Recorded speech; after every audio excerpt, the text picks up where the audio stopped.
Hello, everyone, and welcome to the fourth episode of the Mystical Hot Chocolate Talks. We are the Mystical Hot Chocolate Endeavors, and this is our podcast. Boys, how are you? Very good. Very good. I'm Very good. I have Craig. Yep, you have Holy me. Shit. Oh And my I god. I think that makes the two of you guys better than both of us. It You have really company does. Yes. in this cold time. Yeah. Yep. No cold anymore. The cold is gone.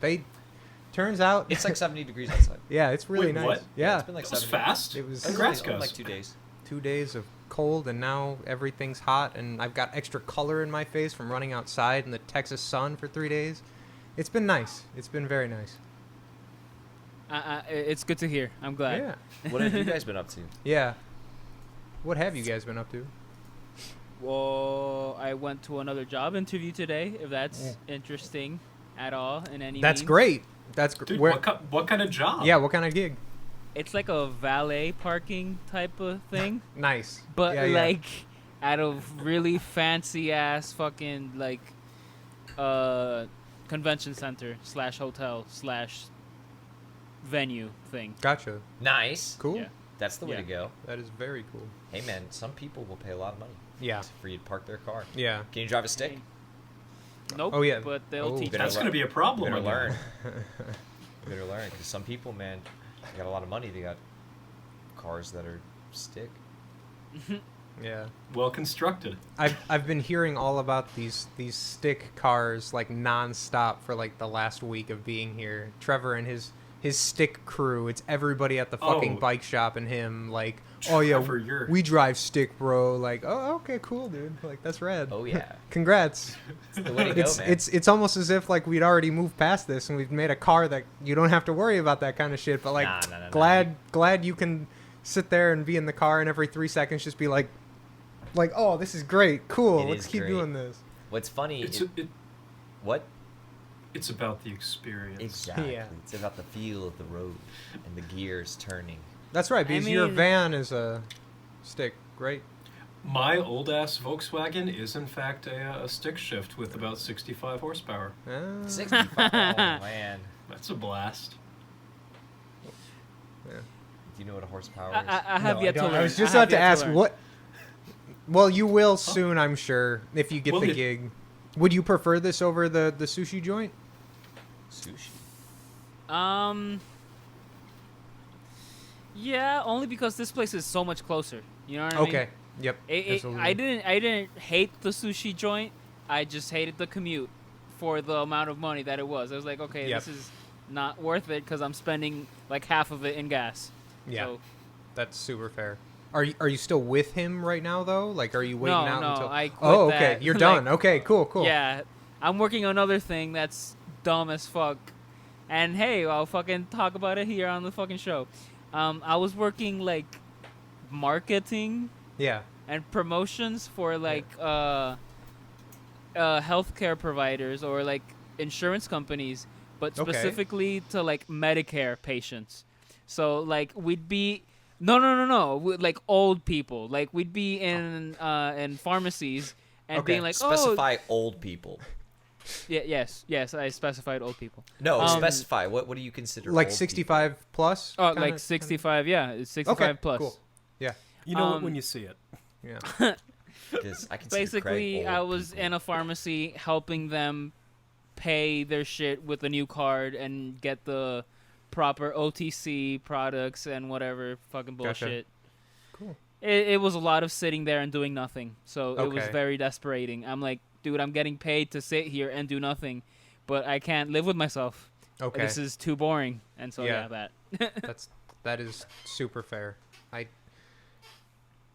Yeah, that's actually I had a really great paying gig like briefly after the end of high school where I was a school janitor for like a year and a half while I was pushing carts at Meyer. It was a dual gig thing for a while, which like brought in plenty of minimum wage, but like, you know, whatever. But yeah, the whole you're going to be by yourself for, we'll say, a minimum of 3 hours at a time is just like, you know, it gets brutal. It's like the brain starts going to the bad, dark places, and you're just like, I need people, you know, at some point in this.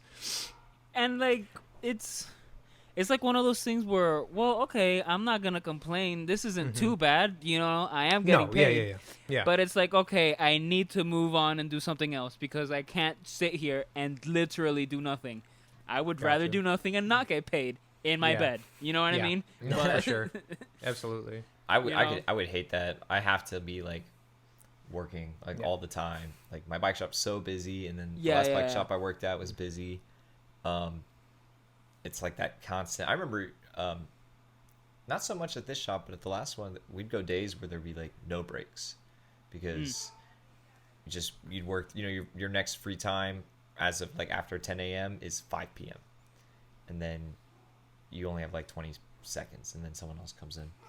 So it gets kind of a rut. But I don't know what I would do if it was like, because it goes by so fast, and so I wouldn't know what I would do if I was just sitting there doing nothing and be like, it's been 4 Bro, minutes. it's and so slow. Oh I mean, my guys, just, like, god. To vouch for the lazy folks like myself out there in the world, I gotta say, like, the moments at Sherwin-Williams where I have absolutely nothing to do but, like, literally, I used to bring my bass to my old job. Oh my Like, God. there was nothing to do. I was the only one there on Sunday. I just pull out my bass and practice. Like, I used to finish, like, essays at Sherwin-Williams when there was nothing to do. That's awesome. And now I work with people all the time, Yeah. and there's always something to do, and it is vastly inferior. But that's because I was allowed to fill my time with whatever I wanted. Yeah. I can imagine if you, like, literally were in a place where you had to just stare at your phone or stare out a window, that might get a little aggravating after a bit. Yeah. Oh yeah. So I'd also like to assume the fact that, like, with all the extra downtime with COVID and the such, there's got to be a lot more people interested in touching up their homes with the paints and whatnot. Yeah. Which might equate for some more. Yeah.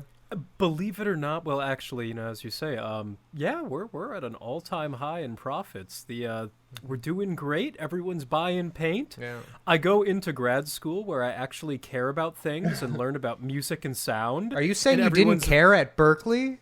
Well, here's Hey, the thing. you Wait, said whoa, the whoa, B whoa, word, That's a bro. place wait, we can't shit, mention. Shit, The shit, shit. Sorry. Hey man. I Well, apologize. no, like I'm saying specifically in the COVID era, though. You know, like at U of T, everyone's so sad. We're all in music, and there's no future, and the pandemic is here, and I just want to play with people again. Yeah. And then I go to Sherwin-Williams, and these people are doing great.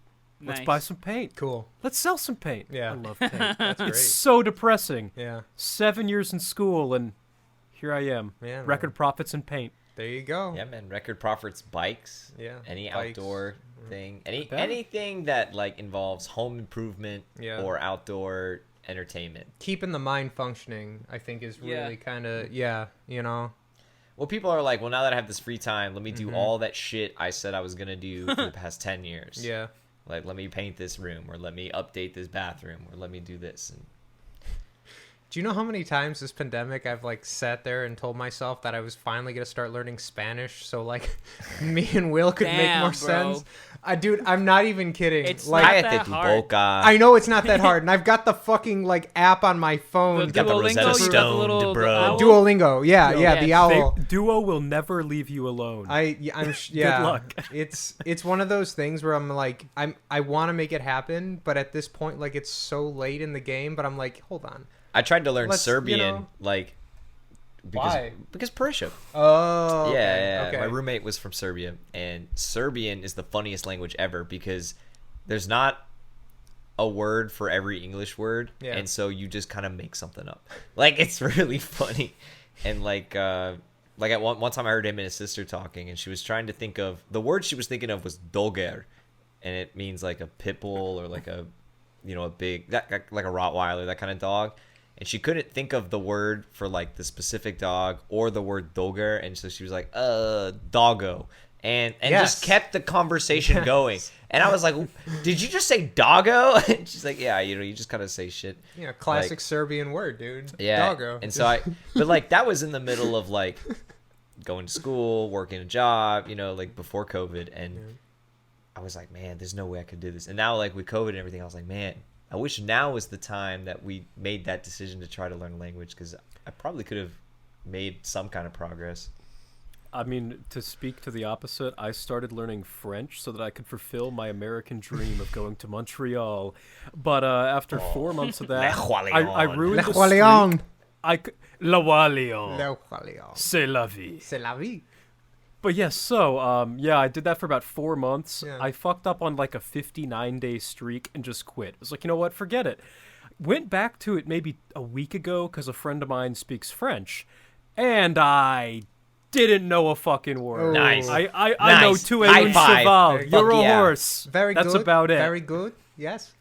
I took 3 years of Spanish, like middle school, high school. And so I still remember. And then I worked at Chick-fil-A with a lot of Spanish-speaking people. So I know like an okay amount. I still probably couldn't get by. But like Will's heard me say a couple of things. Like I know words, but just kind of random words.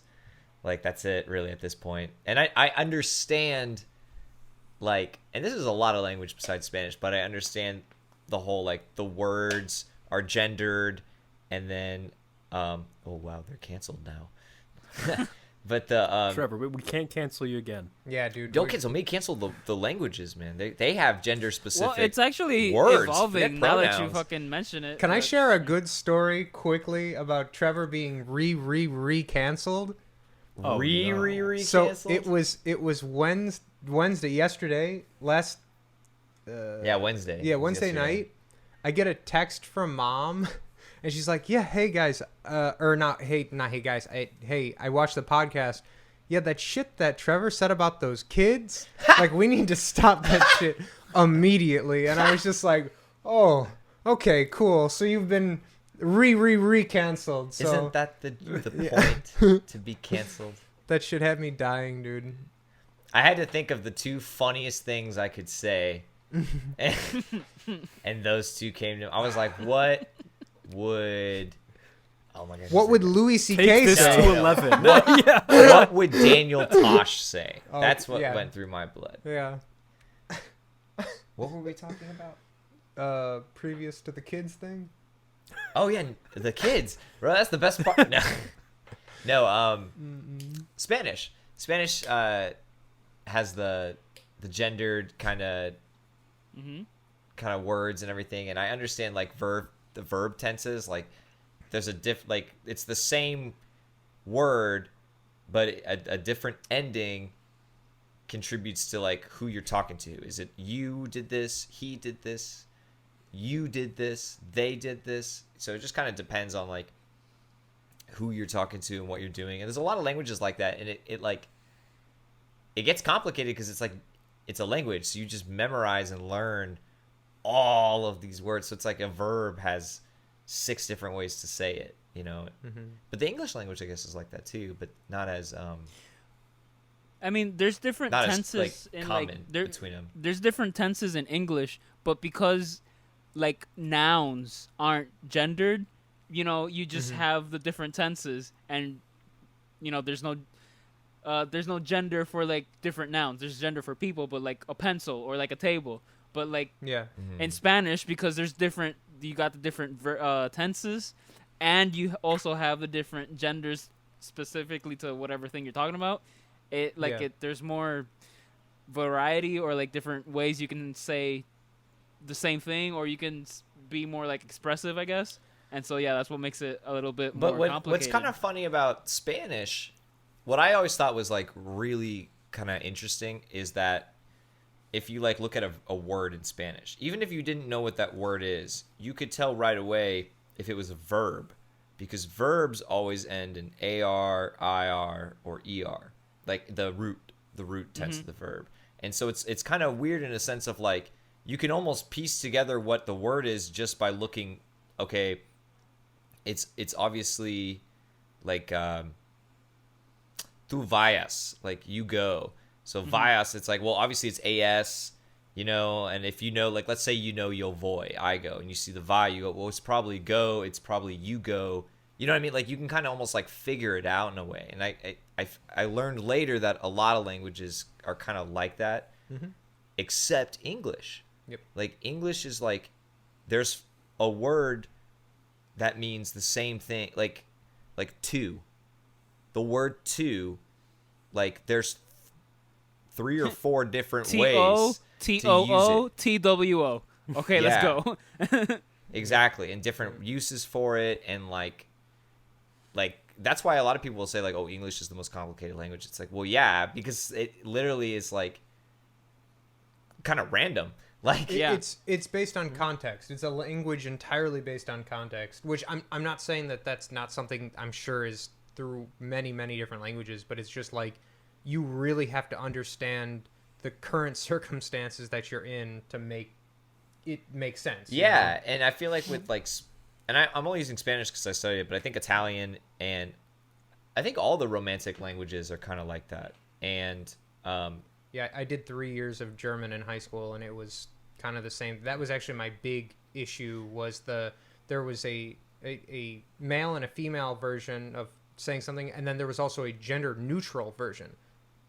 So you had three. Yeah, you've got 3 variations. Craig, you're really canceled. Yeah, I know. Well, no. It's not canceled. It's actually more PC because you see, True. you go at everything like, or maybe English is the most PC because we're not gender labeling certain aspects of our language. You mean every aspect of the language? Yeah. That's why we've become the international business language of the world. There you go, baby. We're in this. I We thought, got well, it. I thought All right. All right. I thought Mandarin was the international business language.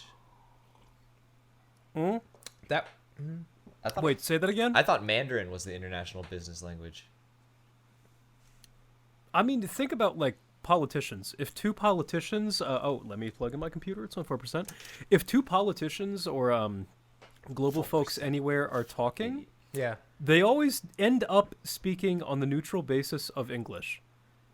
Okay, well, that's not business; it's politics. But still, it seems to be the general de facto They haven't intermediate moved on language. to just translators, like just Or how, that. Yeah. You know what I Well, mean? you can't have translators for literally every single obscure language to every other obscure language. I mean, you're gonna have folks from Says who?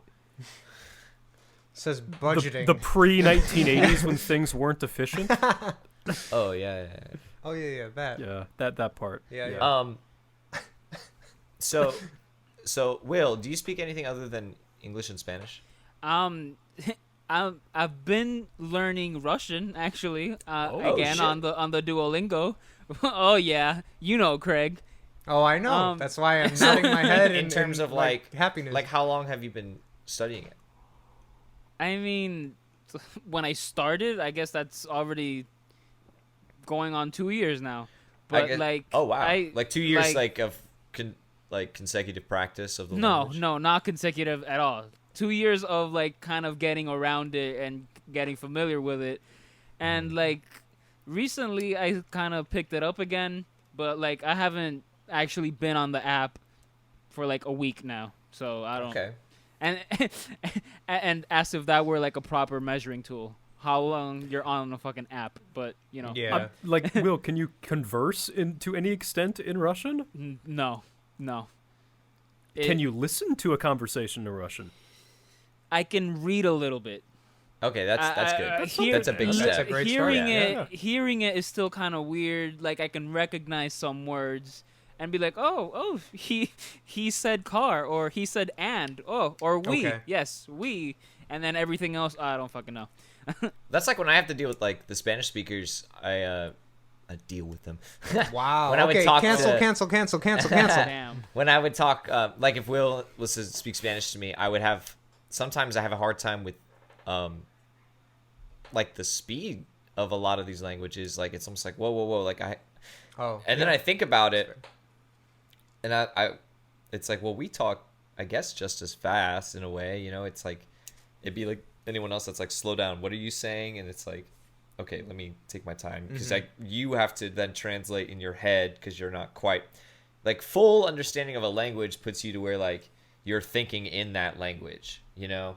And then that's what, like, I had a couple of coworkers who like their first language was Spanish, and so if there was music playing that was Spanish and they were really listening to it, and then you came up and tried to talk to them, they would have no idea what you said because their whole mindset was in Spanish. Ah, you know, okay. and like they almost had to like click to like them to like think about like think in English. Yeah. And so when I think about that, like there comes a point, I guess, where like for people studying a language for the first, I guess until you really can get it, like you're in your head translating the words, you know? And so it takes a lot longer than you think if someone was to just come up to you and be like, oh yeah, man, the hospital's over there or whatever. And he's like, what? Like, no, please slow down. Like, oh, like I get it. You know, he's literally sitting there like trying to convert it. And it's like learning any language, I guess. You're trying to sit there and really trying to decipher what the fuck did you just say to me? Like, Yeah. I heard Exactly. the word.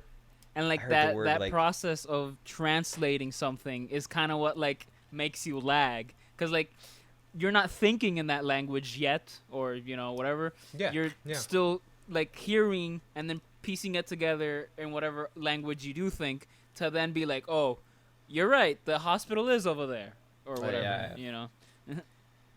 Like, So a question, actually, Will, just because it got brought up on a recent, or not a recent, it was within like the last couple of months, but on a podcast, Your Mom's House with Tom Segura and Christina P. Tom was talking about at a certain point of time, he went to go study abroad in Spain, and he was speaking a lot of Spanish, and he was talking about the fact that like he was speaking it so regularly that like his dreams were almost entirely in Spanish. Do you find yourself dreaming more in Spanish or in English? I don't think, honestly, I never thought about that. I've never noticed myself, like, I've never noticed spoken Okay. language in my dreams. Yeah. Gotcha. Like, whenever I do remember them, I remember the images, and then like, whenever Yeah, it's almost like in your head the whole time. yeah, and then like sometimes you're speaking to somebody, but you're not even speaking. You just know what, I don't know what they said.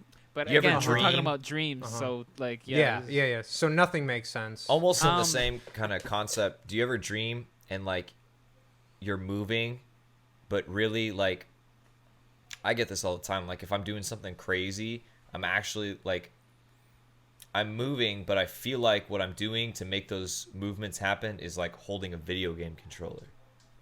And sometimes I'll feel like this is the actions I'm doing, you know, just kind of doing this. Yeah. But then I'm outputting this. It's almost the same with talking sometimes. It's like I'm just thinking it, and it's almost like you kind of, sometimes that's the conversation. It's like, dreams It's are almost weird. like playing an instrument after you finished ear training at the place. Dude, shut Stop. up, dude. Just Stop. shut the fuck up. You're done. Okay? Why are you bringing up these I nightmares? missed I ear can't do it. training. I'm I saying miss it. hypothetically. I missed those classes. I'm not gonna lie. I feel like Ear training? Yeah, Oh ear training. my god. I liked my ear training was training professor. awesome until the last one.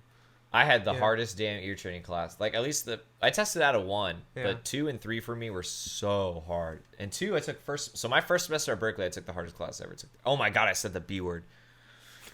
What was that class though? Oh no. It's canceled again. I'm sorry, what'd you say? The class. What was it? Ear training 2. It was really hard, man. This guy was an asshole, and he would make us do way beyond. Like, you know those workbooks we would get? We did every single one. Like, Oh, yeah. every single one of them. Like, and I don't mean we did them in class for fun and practice. I mean, he would tell us, okay, you need to practice melodies 1 and 2, rhythms 1 through 4. I have a chromatic hand exercise you're going to do, so you would have to literally go like, do, re, mi, re. And then, like, Yeah. by the end of the semester, you had to go do, ra, do, re, do, me, do, mi, do. And literally go all the way up and all the way back down. And now, so you would have to practice all of that shit. And then come next class, 2 days later, he had an app with all of our Berkeley profile pictures on him. And it was on a dartboard. And he would randomly, he would pick someone. And then he'd have cards, and like red ones were melodies, and like blacks were rhythms, and then like jokers were the hand thing, and then eventually we got to songs, and you would have to sing song melodies or song bass lines, root note, and he would have all of this. And so if you randomly got picked, then he would flip the card, and you randomly would have to do one of those for a grade.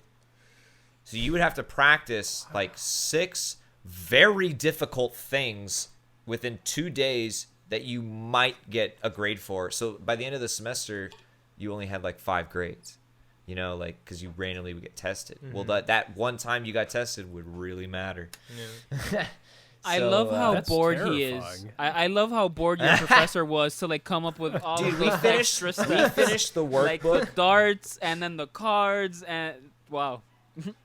How can I make your life as miserable as fucking hell? Dude, Like, it was scary. Like I would go to class with so much like stress and so Anxiety. much anxiety, like to an unhealthy limitation, like more than I felt in the past 3 years for sure. Like I would have every 2 days. And it's not like I didn't practice. Like I would actually go in the practice rooms, the day we got assigned it, the next day, and then the morning of to try and at least stay on top of it, which I think was the point. Yeah.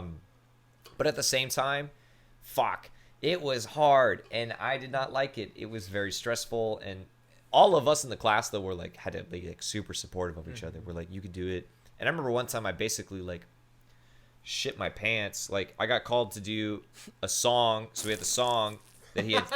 Yeah, that's what happened in class. No, we got assigned the song, and they were like jazz tunes, usually Gershwin tunes, and again, you would get assigned the melody and the song, like the bass root note melody, essentially. And one time, I don't know what the deal was, but like I had thought, because he wouldn't assign all of them. Like if we got a new song, we would just have the melody, and then the next time, he would then assign the chord melody. Well, I had thought that we weren't supposed to do the chord thing at all, and I got called, and I had to do a chord melody. Or not chord melody, but the root note bass line of this song, singing it. And I had not practiced it at all because I didn't think it was assigned. And so I tried it once, just trying to sight read it, and like fucked up so bad. And he was like, "Hey, like take a second and try again." And I was like, "Dude, like this is ridiculous." Like, and so I like looked at it and I like really focused on like really, really hard, and I fucking nailed it. Like sight read. All solfege, sight singing, like just by the chord. Like I'm looking at the chord, and so you would look at it. And you had to conduct. So you'd be like, of course. Like you would literally be, and he would play the melody on piano, and then so you would have to sing and be like do do do do re re re re me, whatever, and like go through the whole song, like basically A section, you sounded B a little section, sharp like, there. You sounded a little sharp in that. I modulated, okay. Artistic choice. You took the microtonal ear training. I understand. Yeah, it was an that's artistic right. choice. Everybody, give him a little break. Just kidding. But it was a Wreck 'em in nightmare, the comment and it was section. Like Just wreck 'em. semester 1, and I was like, "This is the hardest thing I've ever." And that was by far harder than ear training 2 or ear training 4. And by ear training 4, I had gotten a decent professor that was like, "Okay, I'm going to balance this out. I'm going to still teach you, but not give you the workload." Do you wanna give the possible future Berkeley student body a warning right now of who this gentleman was to not take that class if possible? I really would. I can't Do it. remember his name. Ah, fuck. I can Sorry, tell you what you're to screwed, do. everybody. You need to take Philip Person if he's still Or- alive, because he was older. Or my Or- favorite ear training teacher, Richard Greenblatt. Shout out to Richard Greenblatt. Yeah, He's fucking dope. Yeah. I've heard many good things about him. What? But let's shut up about this school, and let's move on. No. What we won't. Hold on 1 second. I will also give a good recommendation because I had one really good guy. Of course. Another guy, Nick Rondon. Yeah. He was only ever a fucking bitch like twice in the 2 years that I was with him for ear trainings 2 and 3. I started on 2. He's a weird guy because he was always super nice, and then like the one day like I had like everything was good with him, and like he comes into class, he's like, yeah, I got like a metal shard in my eye, so I'm gonna start being an asshole to everybody. And of course it was the one day I came in where I was supposed to present something that I totally fucked it up and like did not do it, and he like bitched at me hard, like really fucking hard that day, and I was like, wow, I really liked you and now my feelings are hurt. So aside from that, you are a tremendous guy. I would recommend that to anybody, but just avoid, avoid sharp metal objects in his eyes. Otherwise, Wait, how did he get a sharp metal object? Wait, in his yes. eye? I have no idea. So Nobody was he asked how, bleeding? like- Was he Jazz just gig. like bleeding? Yeah, you know. Was he I was bleeding playing- in No, he class? wasn't. Just like He wasn't. Yeah, he wasn't bleeding. It was just like he said that he had a very small, like something that apparently, like as soon as class got done, he was gonna be going to the doctor for. Fuck no, he should have went straight there. Yeah, I know. It's like I wouldn't have to say this about him if he would have just went to the doctor that one time. Otherwise, he was great. But, yeah, man. That's a random one. It's super weird. It's so funny because like, not to like get super hard into the B word, but like a lot of those teachers there, they were tremendous, and then a lot of them just they got off on making your life hell. Yes, because Like, I would. straight. It's I really I can't tell you weird. how many times, and you guys probably experienced the same thing, where if you thought there might have been an issue, like let's say you forgot to do an assignment or something like. Yeah. I would stress about this guy's gonna bitch me the fuck out. Yeah. You know, like this guy's gonna go off on me, yada yada. And it's like they never would. Uh-huh. It would just build my anxiety and stress to just think about it, and then I would go to class and I'd be sitting there like sweating, like, oh my god, like this is gonna go so bad. And then all of a sudden it's like class is over, and like he brought it up maybe once, it was like, or whatever. And then I think about other people that I've seen and the crazy things I've seen them. I've seen people. What was it, Craig? We had a class together, second semester, arranging two. Yeah. Arranging one. Yeah. Right. One of them. Yeah. Just one. Just one. And- Yep. Our teacher made it a really big, serious deal that the final project, first of all, it had to be recorded live. Yep. Like, it was some bullshit. Like, we couldn't track it ourselves. And not only did it have to be recorded live, it had to be handwritten. Yes. The entire chart. Yes. No. This played in my favor. This And played against them. It Not was good only for me. did your major big M7 paper have to be handwritten, Yeah. the individual parts Part, yeah. had to be handwritten. Yeah. And then it had to be recorded live. And it could be shitty. It could be just a one take. It could be anything. But it had to be a band. It couldn't be GarageBand shit.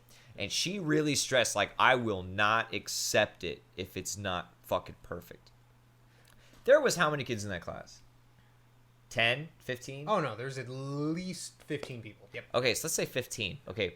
I can comfortably and honestly say me, Craig, and one other guy actually turned some shit in. Like, that was, like, worth getting, that met the requirements. Everyone else either, like... Can I pause this for a moment, Yeah. really fast? Will, do you remember when I was working on the arrangement thing for was it Harmony Korine, the Steven Wilson song, our second semester? not at all.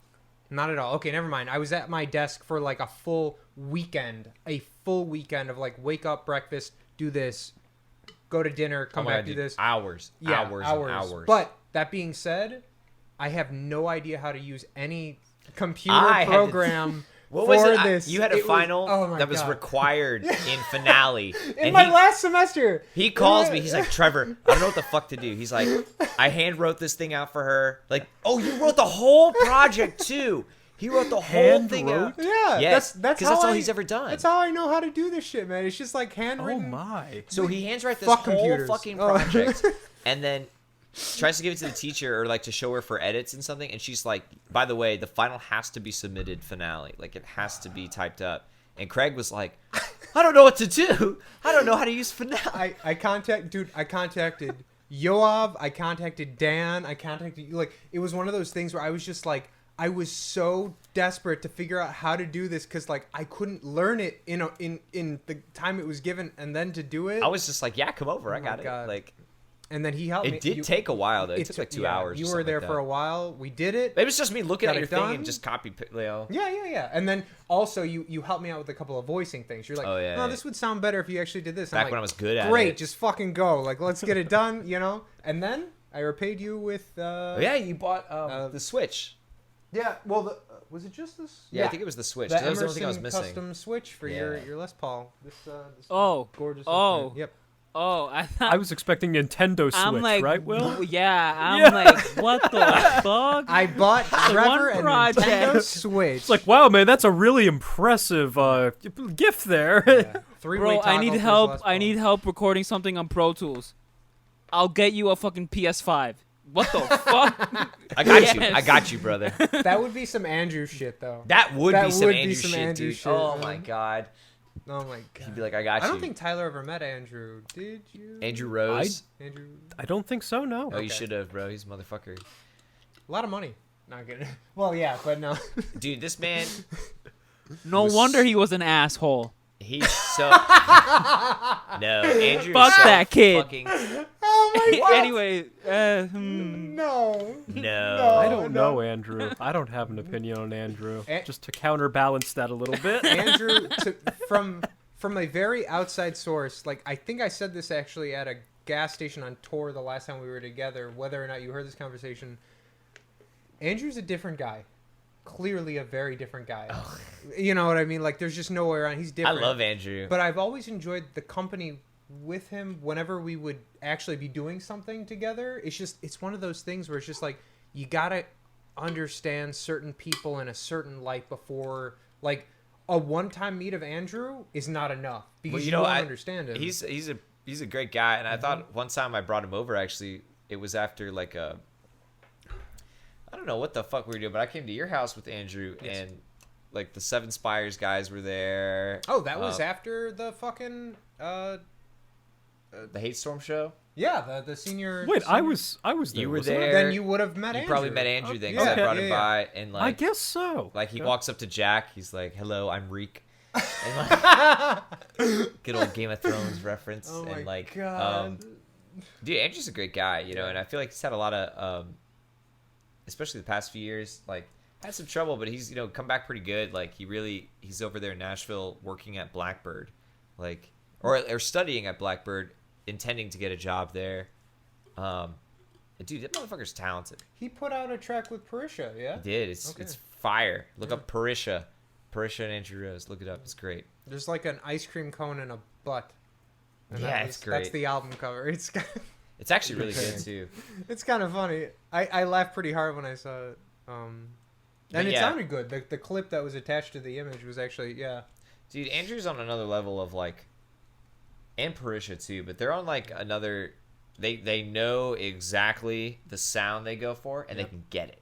Like they could go into it and just be like, "That's what I need." You know, and like I remember hanging out with them, and we would do like EQ tests, and it would just play white noise at frequencies, and and then they'd be like, you just hear white noise, and then they would boost 5K, and they'd be like, what was boosted? 5K. You'd have to pick. Oh, it's they cool. would do this You for have to you? listen Really to cool. it. You have to, Okay. it's like a Well, that- test. well, Like, you've that done it was- before, I'm sure. That was a whole production class that's a class. thing, right? Yeah. Yeah. I was gonna There was a say, class yeah. on that. But the ones they were doing were like so specific. It would be like 5 different things. It would like take away, 500K, boost this, and then it's like, what changed what's going on? overall? Well, it's just the other Okay. thing is like it would make a difference. It's like what's going on, and it would give you all the hertz, and it would give you, was it boosted or was it pulled down? Yeah.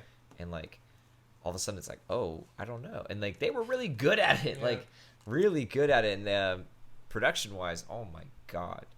And they're just 2 other guys. Yeah. There's so many people with these kind of talents, and like Plus, Andrew is one of the most talented keyboard players I've ever. yeah, this No, man no, can yeah. just like He's hear something and play it. yeah.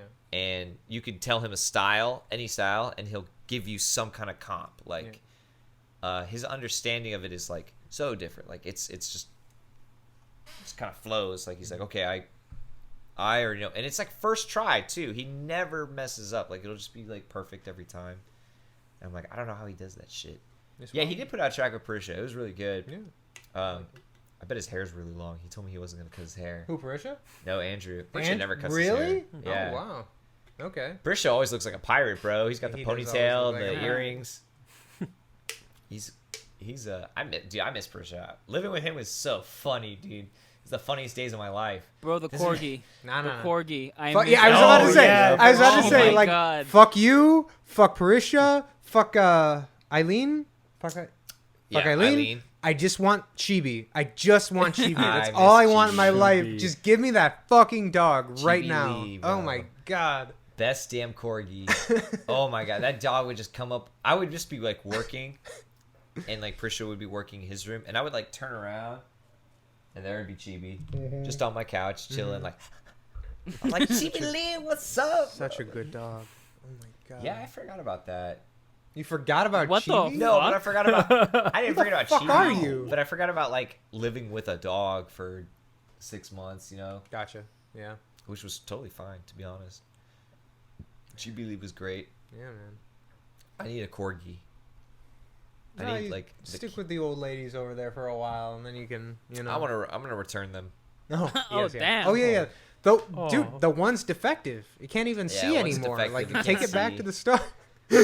The other one is His just, lifetime warranty. the other Yeah. one is just broken. Yeah. Yeah. The I other can't one s- will just start yelling at you, like at random, just like, oh stop, okay. She hates you. Hates you. Yeah. Speaking of hate, Yeah. let's talk about Depeche Mode. All right, cool. All right, record of the week. It's my choice, bitches. I hope you listened up. Also, I was referring very specifically to the original recording. So I don't know if you guys listened to the 20 or 2000s. I listened to the remaster. Yeah, you listened to the remasters from 2006. 2006. Which has got a bunch of extra content. You don't have to worry about that. It's literally from World in My Eyes down to Clean. Clean.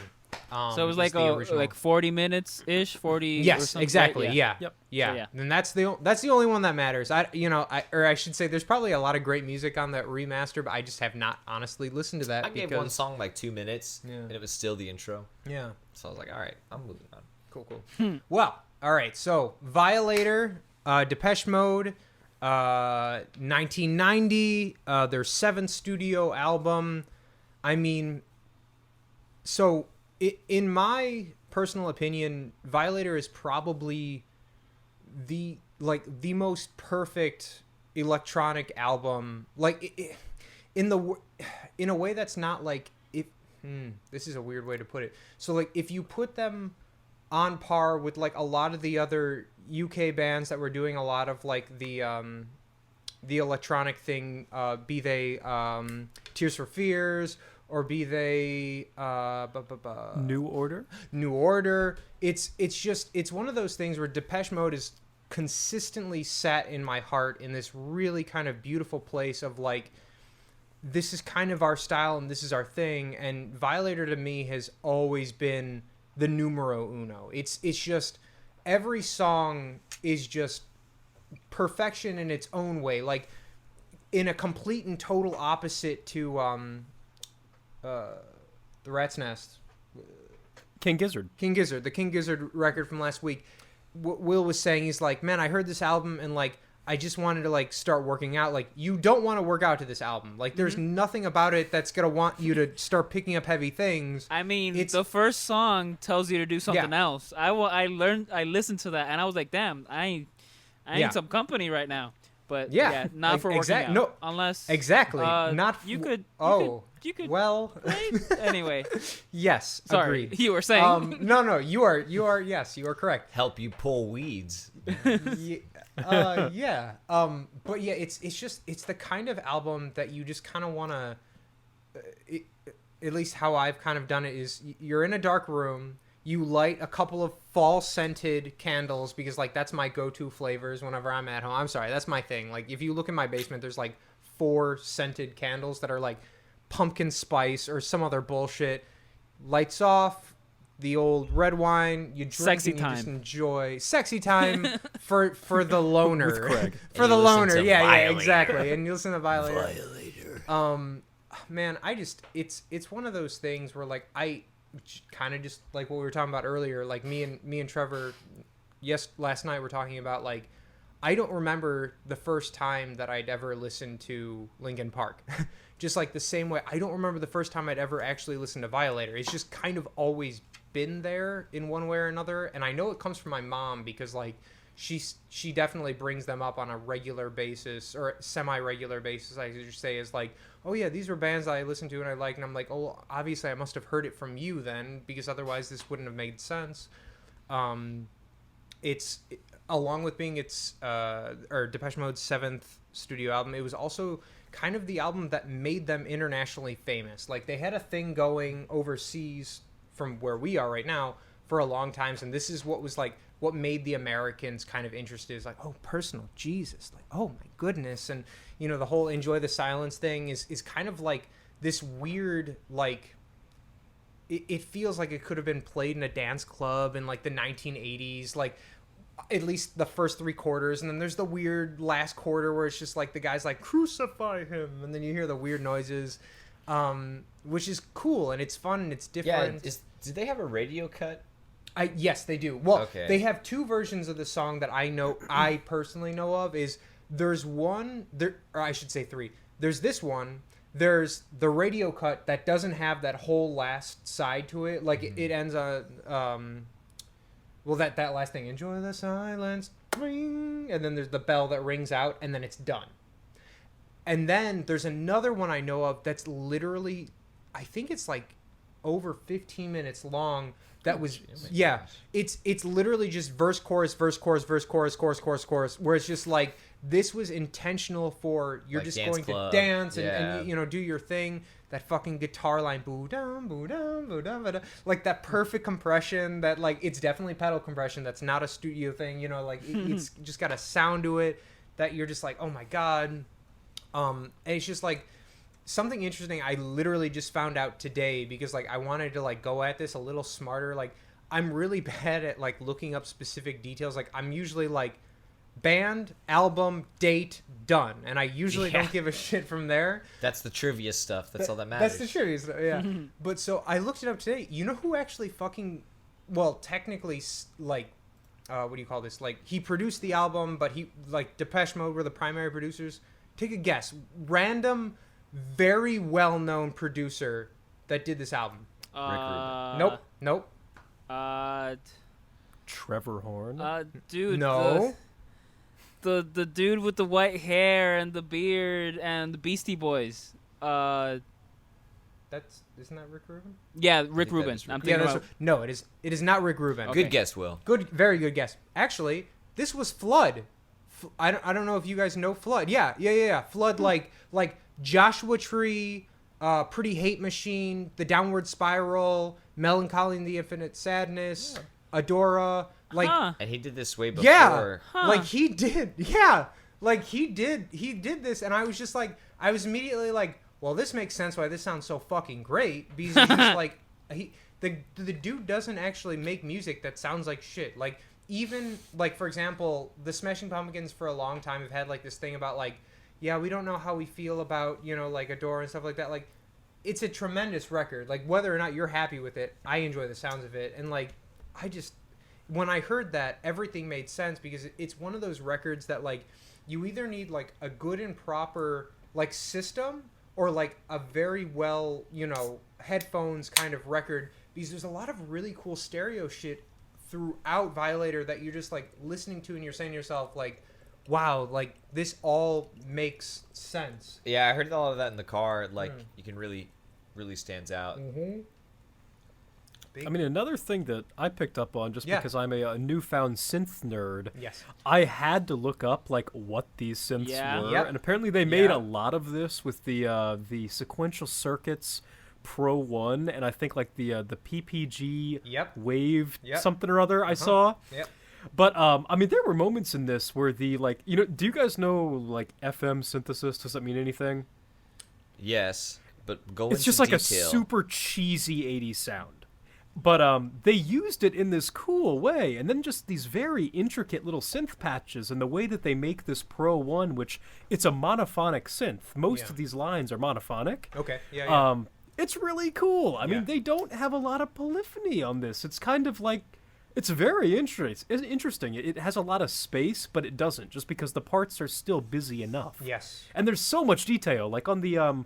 forgive me, one of the first 4 songs, there was a filter sweep on the bass line that was, you know, I assume it was automated the first couple of times. That was definitely sweet as perfection. Yes, I know exactly what you're talking about. Yep. That was so cool. The first 2 notes have one filter. Yeah. The second 2 notes have their own individual filter, which, like, that's a lot of detail for a little loop in 1990. Right.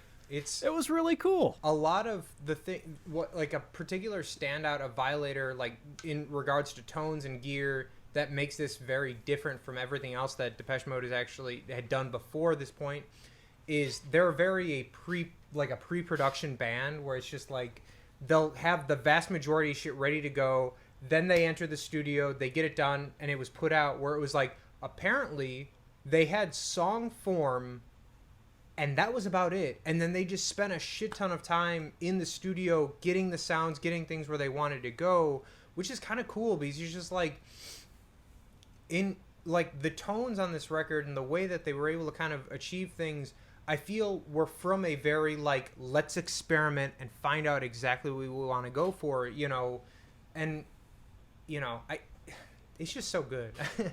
It's so good. Right? Okay, cool. It was pretty fucking good. Not gonna lie. Right? It was a pretty good listen. I enjoyed it thoroughly. Will, sorry. do you remember your first time that me and you actually spun this record together?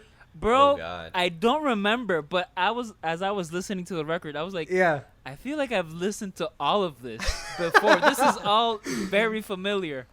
And okay. Yeah. I don't remember, but if I were to take a guess, I was thinking it was like while we were driving, like on one of the tours, everybody's fucking asleep and we're just like going for it. Is that okay? You're not wrong. Okay. You're not wrong. So Depeche Mode seems to kind of be my late night pick of choosing. You know, the technical time that we had actually listened to this and a lot of different variations of this. It was actually the last year at Berkeley, and me and you would play a shit ton of Infinite Warfare Zombies, and I would just spin this record while we were playing that. While Depeche we were playing Mode it, and yeah. Infinite Warfare That's so Zombies, dumb. ladies and gentlemen. I know, it's stupid. It's the dumbest thing, but I was just like, at that point in time, You gotta blur out like me cursing like really bad shit with like the Depeche Mode, cause like really bad shit. Oh man, dude, it was a blast. I just like, I can't not actually listen to this album without thinking about that. Like, it was just, there was a point in time where me and Will, or was that, no, that wasn't the fourth year, that was our second year when I got my first apartment outside. Yeah. And like, I can't listen to this record actually without remembering that. Like, I feel good inside because I'm like, oh my God, you remember like those multiple times, not just one time, but like multiple times of us like listening through to this record while that was going on. No, I don't remember that because I was concentrating on the zombies and I'm dying. Yes, you were. You were very upset. You get very upset and say many words, all of which we're going to keep to ourselves. But yes, many words were said. I know one I brought up to Craig that I thought was really intriguing to me was Waiting for the Night. Yes. It's like a jazz tune. Like, all of a sudden there's modulations and, like, you don't notice them till the chorus hits again and you're like, oh, wait a minute. Like, this is... Where we go. Yeah. Where are we going? What's funny is I have this deluxe one with all the tracks and... No. Spotify has a deluxe one. Fair. Let's not lie to ourselves. Okay. So now we're going to use the S word. Now we're just using the S word. You know what? I will. Speaking of Fuck you, Spotify. Speaking of hey, we're not sellouts. They made Not us another offer. Yeah. They made us an offer. Okay. I have to find the letter somewhere, but it's. They're sending letters now.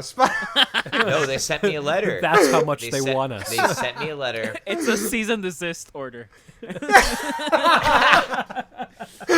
No, bro. Let me tell you what it said. They offered us. Get this shit, bro. $100. Shut the fuck up. And so we're back. And we're back. And you know what, though? I took the $100. Oh, good. No, that's very good. I didn't have to sign shit, bro. It was already in the envelope. I was like, oh, shit. That shit is so good. Yeah, I thought this album was, speaking of Spotify, yeah. I remember going to Craig and I was like, man, I really thought Clean was like the album ender. And he's like, no, it is. He's like, this is just the deluxe remaster. Yeah. And I was like, oh. As far as I'm concerned, it ends with Clean, man. Which starts with like a polyrhythm, which is cool. Yeah, it's very cool. I also have the deluxe version on Tidal, supporting Oh, Jay-Z okay. here. Nice. And yeah, so like there's one called like Memphisto. If Yeah, you it's guys the ever first- want to just pop it Mephisto. on, Yeah. I know of that it one. is. Yep. It's really cool. It's like an orchestral type build-up, or like almost a film scoring kind of texture. Yeah, I noticed that. But all 80s as hell. It's Yeah. so fun. Yeah, it's pretty wild. So kind of a little thing of just how much kind of Depeche Mode has kind of affected my life and technically ours when you put it into like the mystical time frame. What I love so much about everything that they do, and it's the same thing we do. It's the same thing Trent does and Nine Inch Nails. You know, it's the same thing Tool does. Is this idea of taking a single line and building on it, right? So you're developing various layers to a song. I mean, subsist, right? It's Same thing. It's the same shit, and it's all over the new album. It's just like everything that I understand as to songwriting, like, and this is kind of one of those things where I think people like myself that don't really understand harmony to like, regardless of the B word, you know, like they don't understand harmony in a more sophisticated way of, you know, all this dumb bullshit is this idea of just if you can hear melodies on top of melodies, it creates harmony without you even necessarily realizing it because notes hit each other in a certain way. And it's just like, to me, that was the first thing that, like, that's why Depeche Mode is so important, why I wanted to make it like my first record of the week, you know, kind of thing. Is just like, this band to me is like god tier. Like everything that I can actually like, they sit about as equal to like why music is important to me as Nirvana is. It's just it's everything that formulates how I hear and understand music and write music, and it's just I love this band. It's funny you say that because there was one tune. Yeah. I don't remember which one it was, to be honest. It may have been Mephisto. Okay. But there was a tune and I was listening to it and I was like, this is enharmonically correct, but not harmonically correct, you know? And I'm listening to it and I'm like, oh, this is like actual. Jazz. I mean, to an extent, there's, you know how there's that understanding when you hit a point of like, okay, so it's all kind of the same, you know, like a C major 7 is really an E minor 13. All right, enough with that shit. You but know, go on. Yeah. it's the same thing. And I feel like these guys like kind of get that by ear in a way. And like there's a tune, it starts out and the chord that's played kind of starts a key because it's a 7th chord. But then this like, it's either an arpeggio or a riff. That's already too much. Oh shit! I'm done. Sorry. I'm already done with this conversation. But he starts playing this like it's like a arpeggio or a riff or melody, something, and then the chord goes to like totally not in the same key kind of chord, you know, and the melody kind of stays the same, and the melody was already kind of contracting with the first chord. Now it's what's the word? Kind of fighting with, you know, fighting against each other. Yeah. And I'm listening to it and I'm like, these guys are making fucking harmony by literally not forcing it together. Yeah, by literally not making harmony, by forcing it together, and then all of a sudden, like if you listen to it all the way through, like at least through the riff of it, whatever you want to call it, the section, you get it, and you're like, oh shit. I think you might literally be talking about Waiting for the Night right now. I think so. Because that's a song that it goes from like the intro into the verse and then into the chorus, and it completely modulates the tonality of the tune by like, I think somebody's literally just hitting like an arpeggiator, like a single note on a thing, that it brings it somewhere different. And I don't know enough about like the musical smarts behind Depeche Mode to say like, are they basing this all off of their ears and how they feel about the music, or if it's like if they sat purpose? down And like Waiting for the Night is a perfect example of that, where it's just like it goes from like this really like minor sounding thing, and then the chorus starts and it's just the arpeggiator, because you hear the same root note kind of underneath it, but you get that major third thing going on under it. Yeah. Here in the sun and the sky. Yeah. And it's just like, it's one of those things where, like, I don't know that was intentional, but it fucking works. And, like, Waiting for the Night, in my opinion, as good as it is the weak song. Oh, yeah. Because it seems so unintentional, but I love that fucking song because it sounds accidental. Like, it's the perfect middle of the album track. It's amazing. You know, Bro, It's really amazing. I just want to say one thing. one thing. I don't remember if it. I don't remember if it was Waiting for the Night or a song before that. It wasn't World in My Eyes. It could have been Sweetest Perfection. So maybe Personal Jesus or Halo or maybe Waiting for the Night. But in one of those like songs in the first half of the record, there was one moment where I was like, bro, to the singer, bro, you're literally not in tune. Like, there was one part where in the chorus, he's singing and they're playing their shit, but he's not in tune. And I'm like, bro, wait, you were doing such a good job. And this, I can't not point this out because it's clashing way too much. But other than that, hey, I don't even remember what song it was, so it's all good. Yeah. But I did hear that at some point, and I'm like, that's it. That. Tyler, did you listen to this album? You have very little to say. Tyler's already said a few things. I was gonna say, my guy, what the fuck have you been listening to? I did listen to this album, but I absolutely love this album. Yeah. I mean, if you want me to, go on more, like, I'm a very 80s guy. Explain the 132nd second of the fourth song.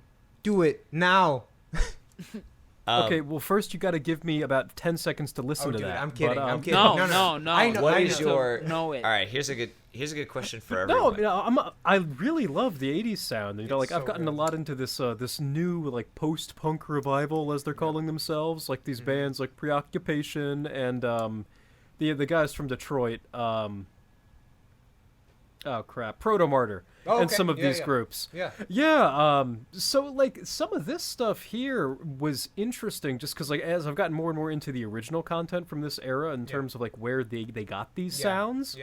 Because I listened to Joy Division and whatnot, which was sort of the grungier, earlier version of this sound back in high school and all that.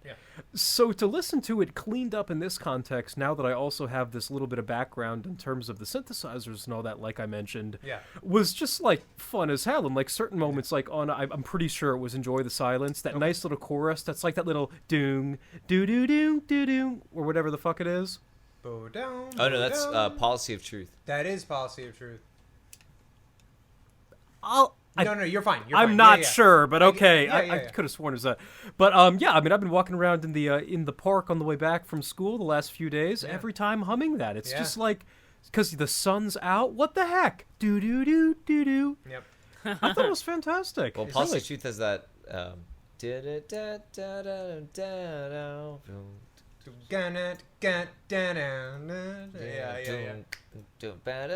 on.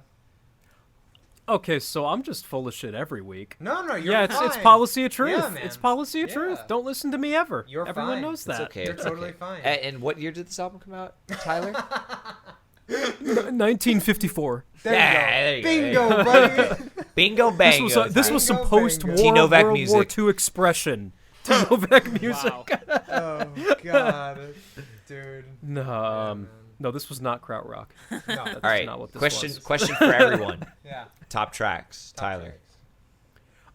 Now that I fucking know that. Well, okay, I'm gonna say Personal Jesus. You get two. Because I was introduced to the Johnny Cash version of that when I was a kid, because my dad likes Johnny Cash. Yeah. And then, like, I've known the Depeche Mode version for a while, but it's just so freaking cool. It's such, like, a weird, like, transcendental experience to hear this childhood song made before the childhood song so differently. What about you guys? Will? I think, okay, I'm between Blue Dress and Clean, just because when I heard it, Yeah. they kind of seemed like I thought it was the same song, but I think I'm leaning more on Clean. Cool. Very cool. Fire track. Yeah, I think man. my two favorites, to be honest, are Halo and Policy of Truth. Nice.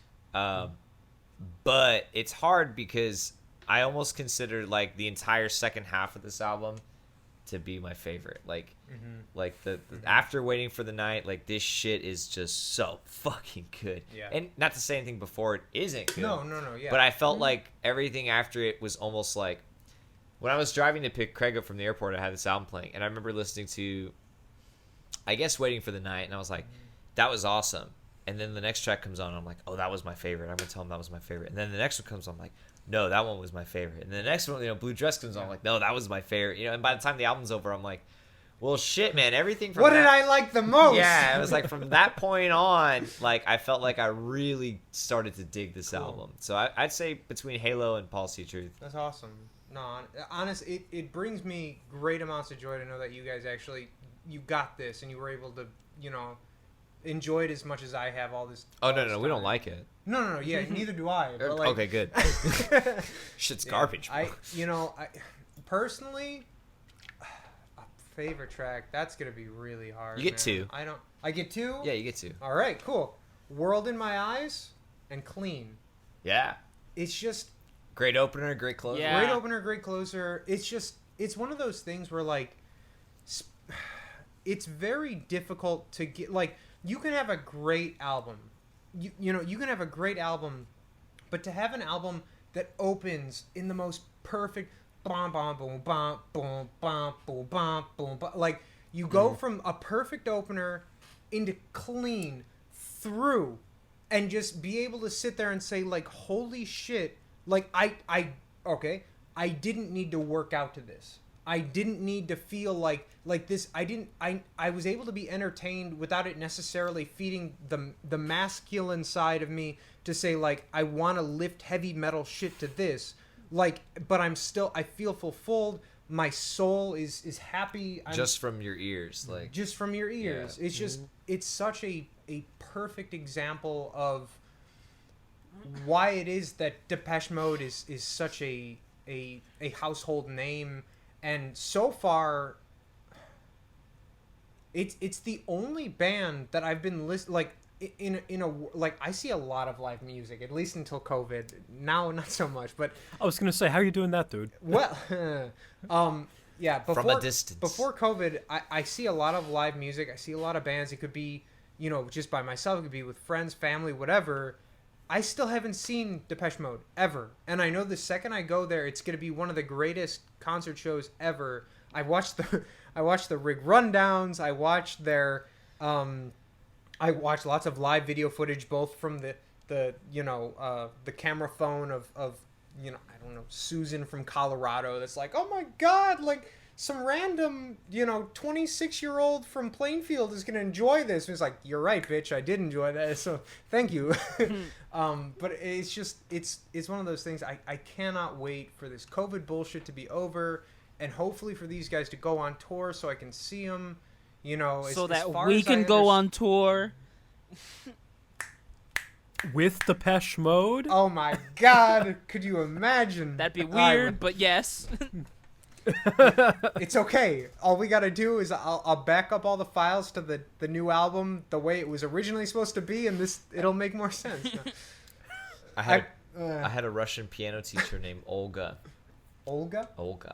And Olga one time was like, "Can't have lesson this week. I'm sorry. We're going to see Depeche Mode." Oh, dope. Fucking Olga, knowing how to fucking live her life, man. They love Depeche Mode. How long ago was this? Oh my God, this was like senior year of high school. So oh, okay. 2013, 2014.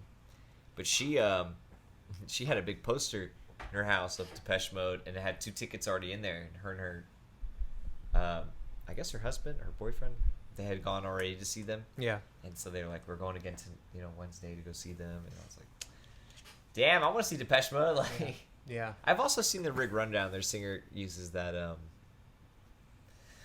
what do you call that thing?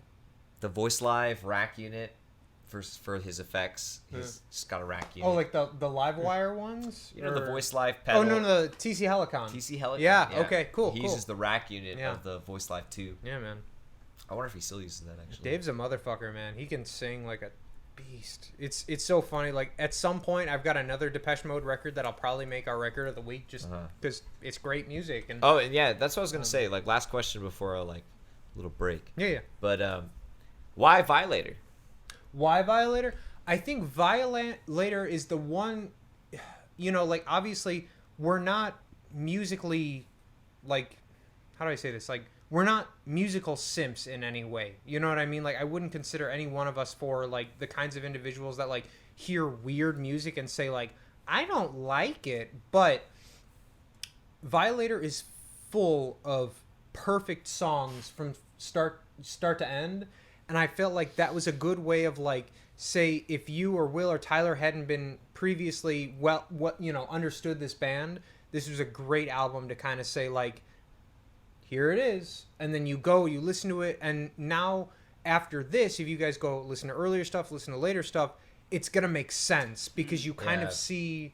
I don't know that they've made a better album than this. I kind of feel like that's why I picked last week with the River with Second Life Syndrome. Yeah, because I felt like Second Life, or 2 weeks ago, Yep. I felt like that's why Second Life Syndrome was like the perfect, like, okay, this is like perfect front to back, and now if you listen to the rest of their stuff, you'll have a better understanding. It won't be as perfect, but it you're won't still be gonna as get perfect, it. You'll get. Now Gizzard, on the other hand, there's no way. Like there's no. If you want more of that, you're out of luck. There have been 2 days in a row, maybe not in a row, but 2 days this week that I've been here in Houston with Trevor, and I've heard that record playing in the bathroom while he's taking a shower. I blast that shit every morning. God. Well, guys, actually, just so you know, King Gizzard just released a new record I saw today. that. What? Yep. And this new one sounds like a cross between Flight of the Microtonal Banana, Okay. and which is like an all microtonal record, of course, from a few years back, Yeah. and Infest the Rat's Cancelled. Nest. No. It's got some of that. Really? Oh! Yeah, like imagine thrash, but thrash metal. Cool, great. So I'm very microtonal excited to check thrash, that out. is that what you're saying? Sounds like a Yep, horrible time. Bro, It's what was the track not we were as listening hard to? as Infest, and it's not as muddy as you think it is. Okay, but cool. it's pretty damn good. What was awesome. the track we were listening to? And we heard the riff, and we were like, dude, that riff is so It was a solo thing, and we were like, that is the nastiest Venusian 1. Yeah. Oh yeah, man. Oh my god. Yeah. Even Venusian 2, bro, that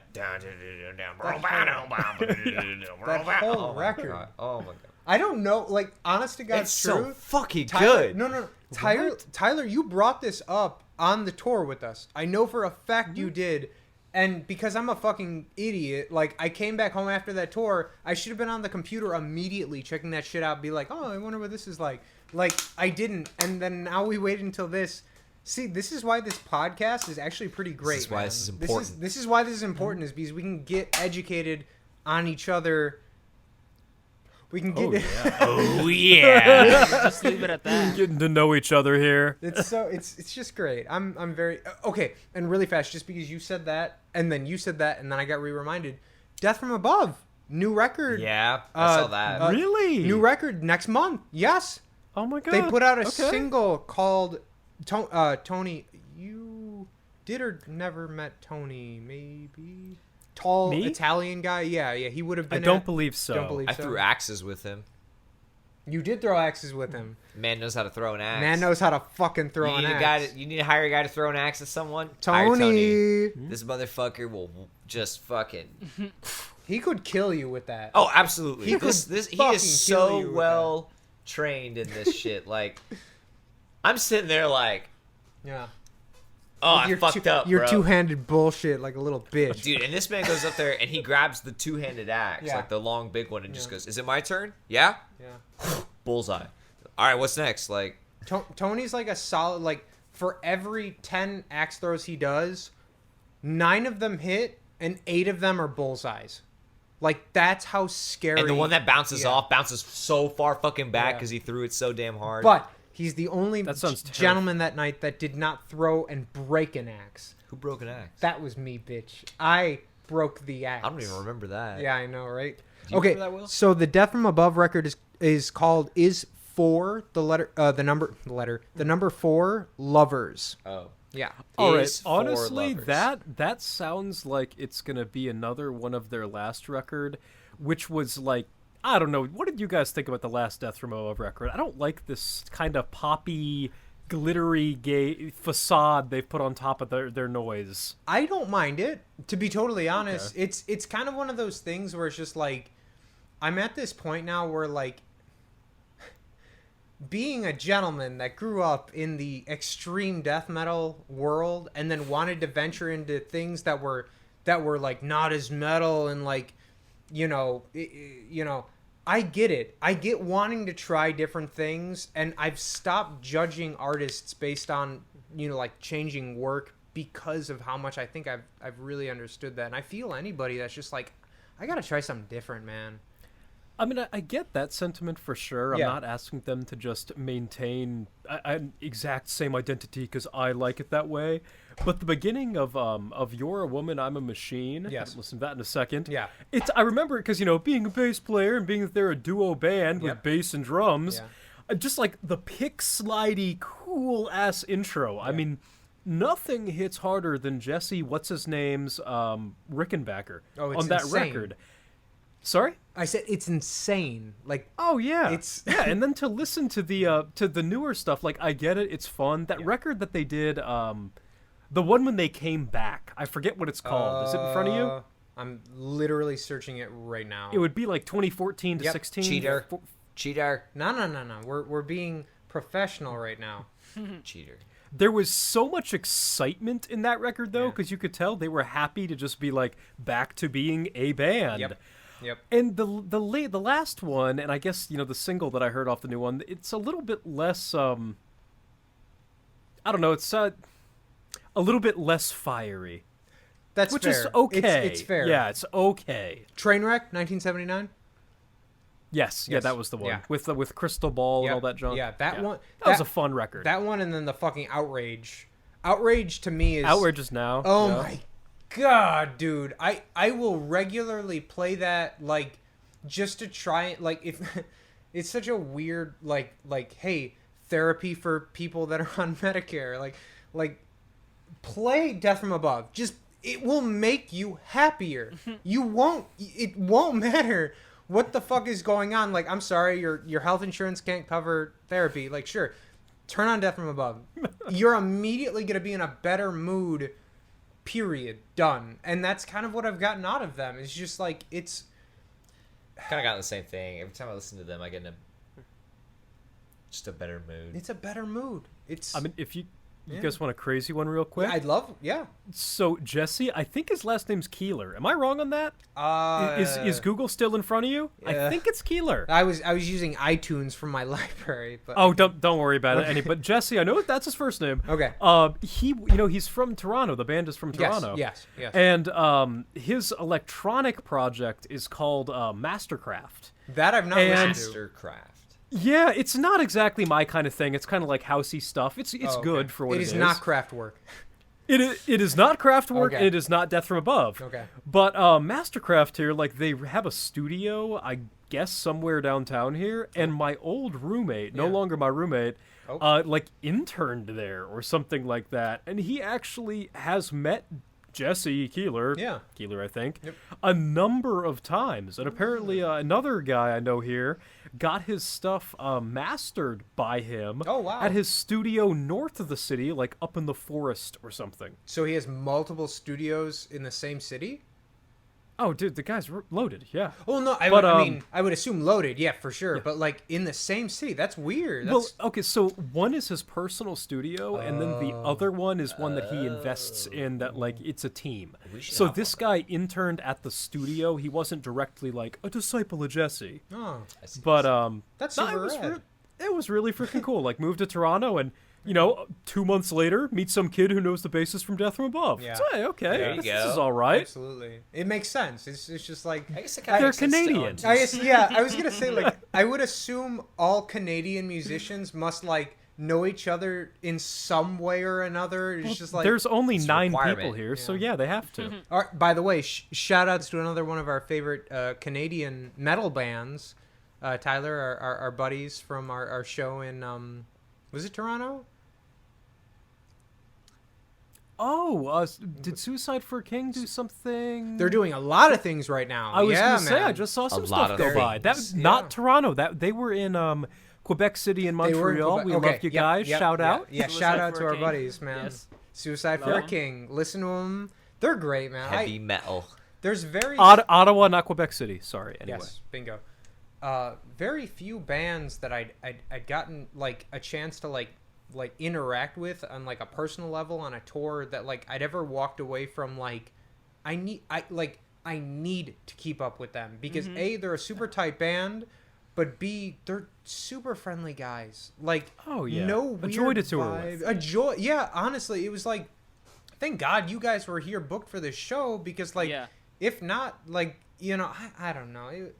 That first tour is loaded with a lot of stuff, but But wait, we got out of Montreal. yeah. Can we just? I just think about that night constantly, and Same. oh, I'm sorry. Which night was Montreal? Well, Was a that- night where you before were we tell this unconscious. story, wait, a night where No, Unconscious. no.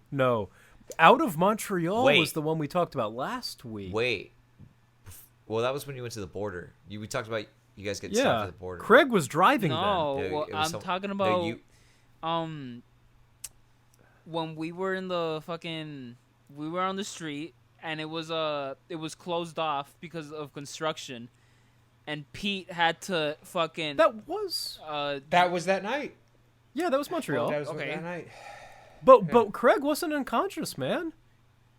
I'm the one who was asleep when we got to the border. Bro, if you're talking about when me and Joey had to drive, that was the dumbest decision ever made by this band. No, not that. Yeah, not that one. I'm just This saying. was- I'm just saying Yeah. that I'm still in awe that we were able to get out of that street in the level of like drunkenness that we all were, and we can't Yeah. drive this van in reverse, and only Pete can Yep. do it, but he's drunk out of his mind. So Yeah, I do that remember was that was that was a night, man. That whole experience of like, all right, again, like obviously any listeners that might be hearing this may probably have no idea what we're talking about, but this particular street in front of the Piranha Bar has been under construction now for. Okay, so Spires and Hatestorm toured there our first time about 2 years before that. Maybe 2 years? No, only 1 year before that. So we'll say that street at that point had been in construction for a full 2 years. And it was actually worse than it was the first time we got there. Finished loading out, getting everything done. Everybody's feeling good. Couple of drinks in. And like, okay, well, we now have to back up this Chevy Express 18-person van, or not 18, God. 8. 12? Some Or 8? no- No, oh, there's well, no. Big van. Well, yeah, sorry. I think they either way. Large van, big ass trailer, and like I'm notoriously bad. My driving principles apply exactly as my running does. Send me in a straight line and tell me to go, and I can just go and go and go, and it doesn't matter. Like not at all.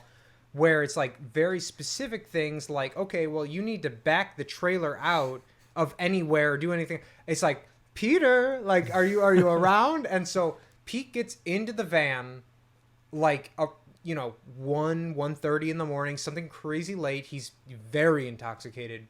He takes the van, he takes the trailer, and he backs it up 800 feet. I mean, it was I'd say 800 would be a fair, not too much, not too little, all the way. And then the exit, like not a and problem. then the exit was a one lane thing. It's not like we're Yes. in an avenue type Yeah. of thing where there's like Yeah. I don't know, 4 Couple lanes, and lanes, then we like- can back up and we have 4 lanes. No. The street has 4 lanes, but in the intersection has only 1 lane of like access. Yeah. So we're backing up into 1 lane with a van and a U-Haul, and very It's great. intoxicated. It was Oh my god. nerve-wracking. That makes it easier, It was proper because like everybody's especially in the after van. load up. Like, Yeah, but I'm on the outside of the van, so I'm watching this happen, like trying to like direct Pete, like just give him the old crying. like left, right, left, he's crying, and it's like Ivan. at a certain point, I just understood that like nothing was going to make this suck. Pete, for whatever reason, was in this perfect like middle ground of like I know exactly what I'm doing right now, and I'm gonna make it happen. He had that van and trailer out of there in like less than 6 minutes. Like done and It done. seemed like an routine. eternity, bro. That Did it really? It Oh, seemed okay. like more than that. Okay. On the outside, Maybe 10 minutes. because I know for a fact I was not intoxicated. I was very prepared to make the drive that night, but it's fair to assume so from the out. You know, he had it. I would never. But he had that thing out of there. I remember because it was like we got it all the way back, and then I had to like frantically move the big cone things from the middle. I'm like, like get it out, and we were done in like less than 10 minutes total. Oh my god! I don't know if we mentioned the fact that we were parked on an area of this road that was entirely closed. Yeah. Oh no. Thanks completely. to Pete and his ability to speak French. with construction workers, Fucking- we were able to get that stupid van at that spot. The Otherwise, man. we would have truly been out on the main street. It would have been bad, man. It was tremendous. It was Props to Pete. yeah. Props to Pete, honestly. Pete. All right, That's, guys. man. Yeah. Break time. Break time? Well, I mean, we're already this fucking close. I man. gotta mean- pee. All right, quick break time, everybody. All right, we're good. 3, 2, 1. Hello, everybody, and welcome back to Lexi the dog. Oh my God, she's so cute. Definitely here now. All right, brief break for the PPs, but yeah. So just kind of like going back on what we were saying. Pete is a god. Love him to death. I actually got off a great conversation with him on the phone the other day, and I'm actually going to be working with him on something that I'm excited to share eventually. He's a But good guy. When was that? When was it that me, him, and you went to that bar on? Was it the Westland or the? Maybe not the Westland, but right by other- the Chinese place. That was amazing. I got the old fashioned with the big square block of ice. Yeah, right by the Yeah. Chinese place. Yeah, that is Yeah. right, actually. Oh my God. I can't remember. I think it was the Westland. Hopewell? No, but Hopewell's in No, Austin. it was in. Yeah. It was in. No, it was in Boston, and it Oh, was. and have we got a story for Hopewell, right, Will? I have I a got kicked out of couple of Hopewell. stories about Hopewell. Do you really? Okay, Wait, go I ahead. had nothing but lovely times at Hopewell. What was your guys' Well, experience no, there? yeah, I have lovely Too drunk. experiences as well. Too lovely a time. Too drunk. They don't like it. So they love it when you come in and they buy your drinks, but they don't love it when you come in and buy too many of your drinks, or when you come in having already drinks and then you want to No, drink bro, more they're drinks. They're too high class for that. Wait, I almost forgot. You got us kicked out of Yeah. there. I did get us kicked out of there. Wait, Craig, okay, what It happened? was Craig. What happened Yes. here? Okay. We'll close Real up quick, this episode. I want to tell yeah, my yeah, Hopewell yeah. kickout story because it's Yeah. way shorter and not Okay, as yeah, yeah, exciting, yeah. probably. One time, because Hopewell has a shuffleboard table, Yes. and I don't God, I remember. miss it.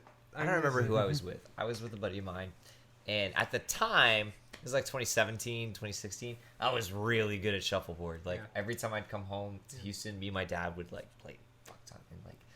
So one time I'm playing, and these guys come in, probably BU students. I don't remember. They were college kids, and they come in and they were like already hammered, and I'm playing, and these guys are like, okay, we want the table, and I'm like, oh man, I'm in the middle of playing, and they're like, well, how about we play you for money, Yeah. you know, or something, like, and I was like, okay, like, I'll bet you $20, kick your ass, you know, and I whooped them, and well, me and my buddy whipped them, and then, well, 2 games later, and $80 in my pocket, I get kicked out of Hopewell for playing for money and shuffleboard. Really? Oh, that's weird. Wow. And I was like, these guys are the ones that made the That's bet. a personal bet. Like, I don't know what they would possibly. Yeah. They was stupid, man, because it wasn't even that I was good. They were just really bad. Okay. They were really bad. And I was, like, better than an average. Yeah. So at that point, it's like, okay, like, my chances were very good. I'm like, I think I could make some You money could pull here. this That's off. so Yeah, and all of a fucking sudden this funny. bartender comes up. That's hilarious. Yeah, and the well-dressed guy comes up to me. He's like, you need to leave now. All right. Well, now All right. my story's gonna suck by comparison because it's No, because really yours not- involves drinking and being drunk. Yeah. So. Mine involves like 2 beers in and getting kicked out because some dumbasses thought they could beat me. All right, never mind. My story is better because Negligence. Okay. Exactly. So, me and Will, for like the whole last year at Berkeley, like, we built traditions on the idea of like, what's your beverage of choice typically on the weekends? Orange juice and rum, right? And it stood by me to this day. Like, That was all we would have. the idea that I've had this much wine since being in Houston is only because like I haven't committed completely to buying the And full it's bottle cheaper. of Bacardi. Yeah, that too. Well, I remember you would come over and like in your bag would be ice, Yeah. fucking orange juice, and Bacardi. Yes. That because Will, like, honestly, like it's And we would go to Alston because Yeah. the handle was like how much cheaper? It was quite a bit actually. now that I think like about it. $6 Yeah, cheaper. Yeah, And yeah. It was like we would go to Alston to practice, and he'd Yeah. be like, "Remember, we would on our way back, Oh Yeah. we I would would pick pick out up a some of handle those. and Yeah. then go." yeah.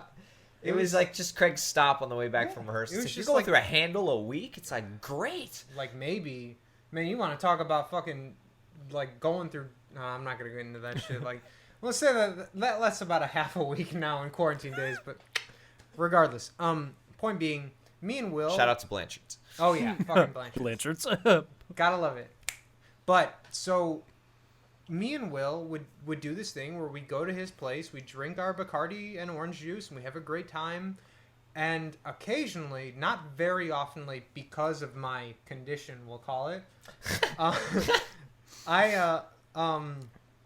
we go do something. So that something could be go for a walk, it could be go somewhere, anything like that. And so the one night, Will was feeling very, he was ready to go do something. He was ready to do. Feeling manly. Well, not even manly. It's just got it the was one of those. energy. Yeah, he had energy. Is like my whole thing is I drink like I start drinking when I know I don't need to go anywhere because Yeah. I sleep. I drink alcohol until I go to sleep and I wake up and I'm ready to go again. Like that's just kind of my system.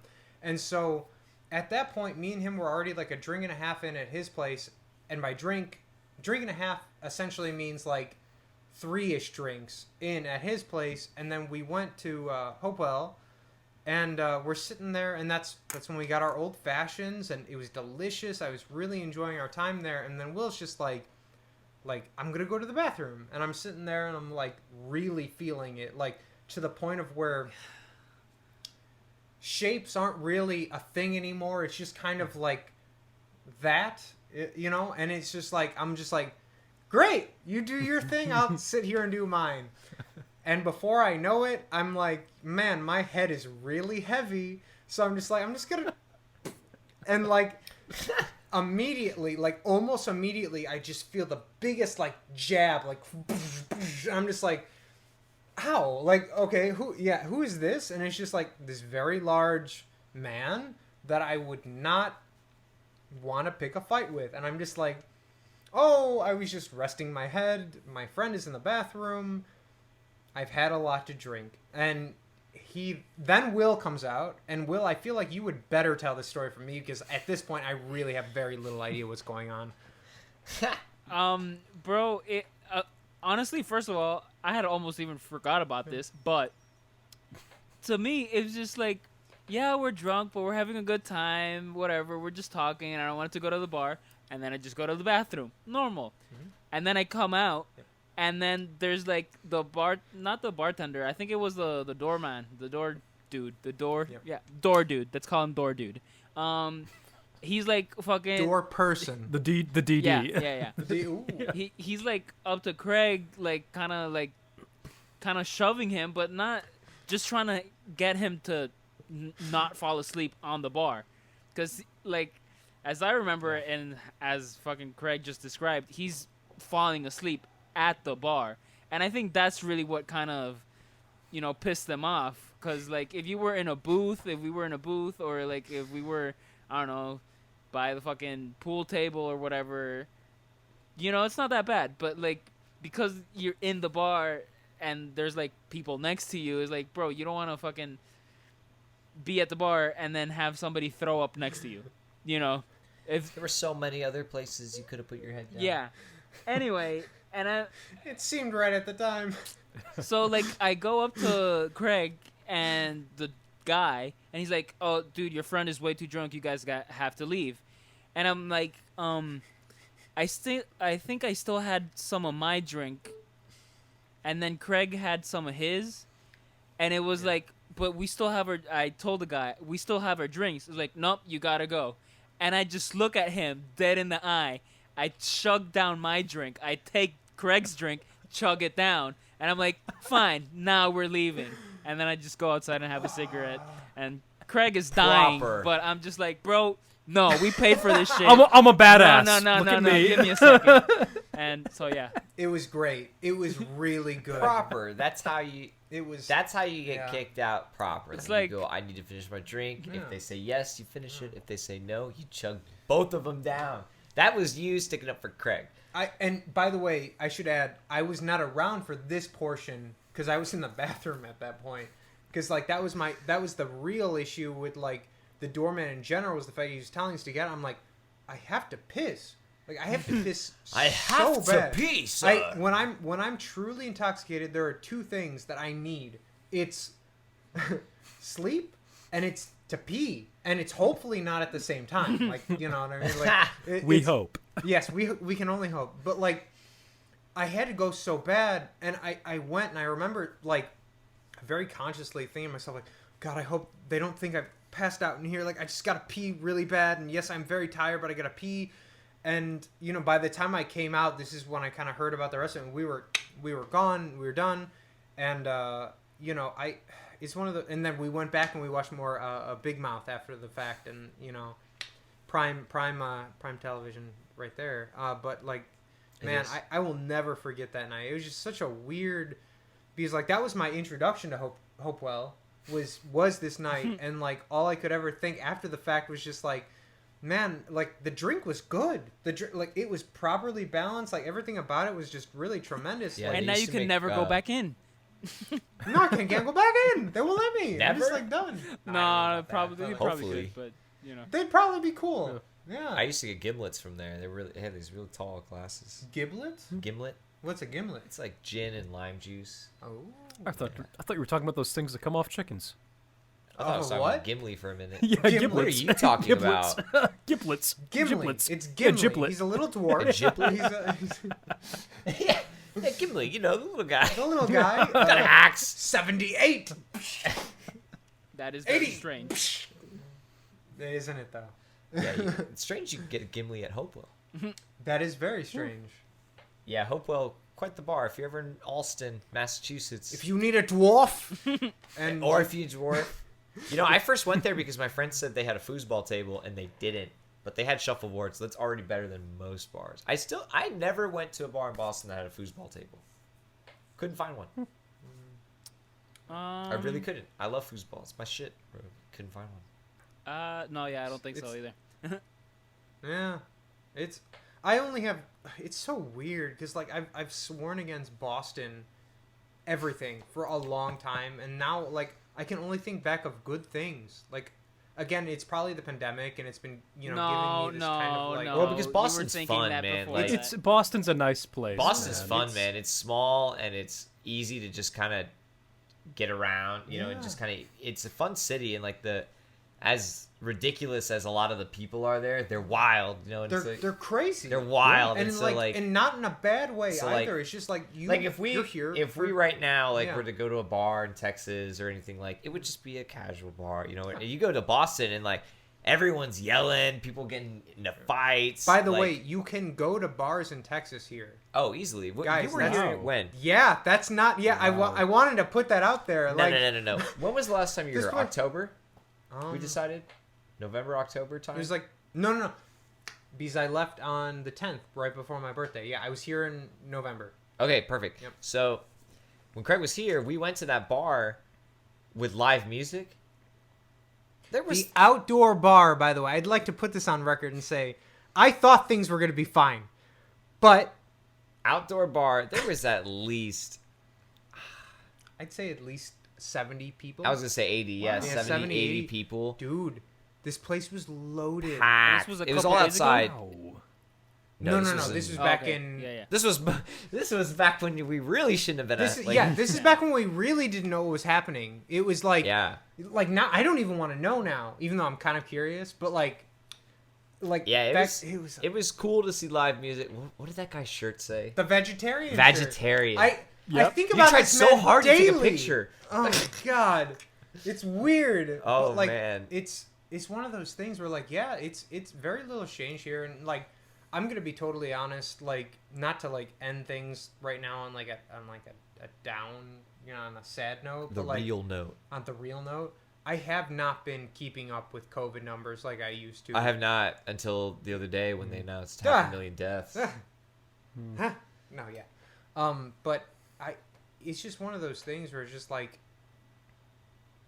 being around certain kinds of people and seeing these certain kind of things, it doesn't surprise me. Yeah. You know, it's one of those kinds of things where like we gotta start, like I want to say we gotta start being careful. We needed to start being careful almost literally a year ago. Well, it scares me to see things like, say, the new Borat movie where they have that whole scene of the Mike Pence rally, and there's all these people Michael there. Pence! Yeah, all these people, and no premier. Oh, yeah. They have all these people there, and Mike Pence is like, "There's only 5 There's cases." Yeah, there's only. Dude, There's that only shit 5. was like And that was the there's- last time I was here. There was We- thousands. Yeah, we watched that together. that was the last time. And there's yeah. thousands of people there, and you're like, "Fuck." Yeah. Like, Jesus. Like, and then you, like, oh, here's another thing that really kind of stuck out for me and Craig, at least, is a year ago, like this time, end of February, early March, we went to PAX East in Boston. Yeah. There was more than 10, at Yeah. least 30,000 people there at I would one say so. time. Yeah. And it was a 3-day convention, and we went all 3 days. I'd also like to add that was like 3 of the best days of my life. Oh, it was awesome. that shit was great. And I remember us walking through like pretty cold, like Yeah. like because it was windy, and we Do would you remember walk. the bridge? The bridge that Oh, like the bridge was the worst. We God. would walk from Back Bay like to where was that? What do you call that? I don't even know. You'd have to go over the bridge, Cambridge? kind of towards other side, No. like Yeah, like it's- East Boston. Yeah. Oh yeah, okay. Yeah, and there was a convention center over there, and then we would take the train, but the closest train stop was even still before that bridge, and we would have a to good walk. fair bits. Yeah. Man, oh, remember that one time we walked up and the wind blew, and it blew all this rocks? It felt like Into our eyes. and yeah, we it were was like a "What?" shotgun blast. Oh, Yeah, it's dude, we were like, weird. what the fuck? It was weird. Oh my god, dude! It's like the- out of a the cartoon. feeling I'm getting right. It It literally really could have been. everything Like- about that weekend was out of a cartoon. Oh my god, it was also the cleanest I've ever seen people be, because it was right, dude. COVID was not. It was a thing. Yeah. It was like a Overseas. prominent It thing. wasn't Yeah. in It wasn't in the United States yet. proper yet. And but Yeah. we're at this convention with a lot of overseas people, and like Yeah. I remember every game we played, everything we did, Yeah. there was a hand sanitizer next to everything, and everybody. I mean, literally everybody took it pretty seriously, like, It was crazy. because everyone was like, "Well, shit, if we're gonna," and then sometimes it wasn't even for us. It was as soon as everyone tested a game, they would go back, and then remember they would wipe the controllers down and stuff. Yeah. It was a real concern that But I like, look back on that now, and it's like, wow, that was a year ago that we were worried about that, and we were at this convention with all these people, and look at what's happened in a year. Yeah, man. It's Like, Sony themselves pulled out. didn't show up to PAX East because of COVID Because a year ago. Yeah. So that was already It a was- thing then. because that was okay. Again, me, Will, and I believe Trevor, but I don't know about Tyler. Like they were supposed to show off The Last of Us 2 yeah. at that convention. Remember they had Yeah. advertisements for it, but Yeah. Sony wasn't there to. They weren't there to show actually off show the it, big yeah. deal. It was crazy, man. Here's a good one. Like all those games are out now. Like we saw like Yeah. the new Animal Not all Crossing. of them fucking Chivalry 2, dude. Oh yeah, dude. Oh my actually, fuck God. yeah, man. The game that was the we best had game the there. most fun at that It's not out still yet. isn't out yet, and we're just like, what the Everything fuck? else we played there has come out. I remember the Doom Eternal, Doom Eternal, Maneater, Maneater. Yeah, Maneater. we waited Even in though line. that took a while to Yeah, get we waited in good. line a long time to play that. That game. was worth it. And there was this girl there that was kicking everyone's ass at Call of Duty. Yeah, COD. Man, yeah, that was really they good. had her gameplay screen on like the jumbotron. It was like basically you could line up to challenge her in Call of Duty, and she just whooped everyone's ass every time. It would be like a multiplayer, like free for all, and she would just single handedly It was hilarious. ruined people. Man, can I end this on like a low note before we quit Of this course. out and how like 'Cause how of how fucking great that- stupid teachers are? Aight. Like I'm gonna get into this real fast.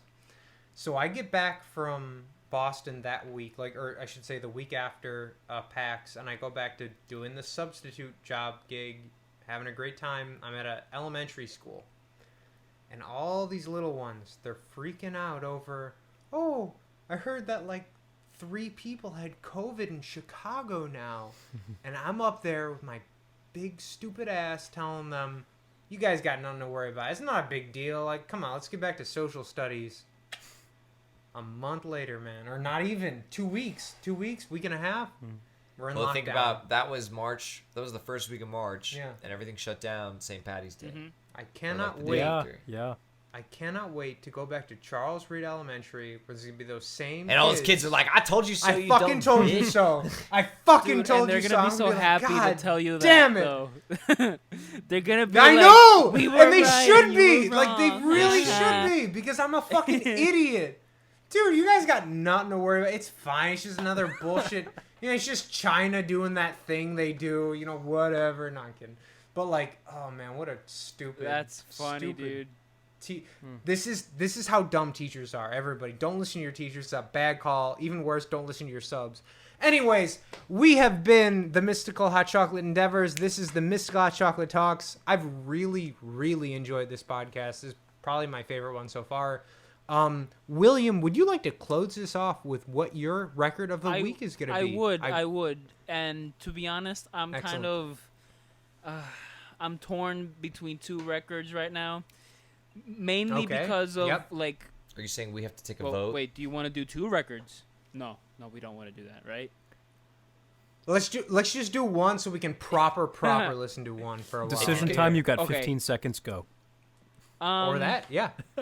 Okay, I Or have you can throw already 'em made out my there and the 3 decision. of us can vote.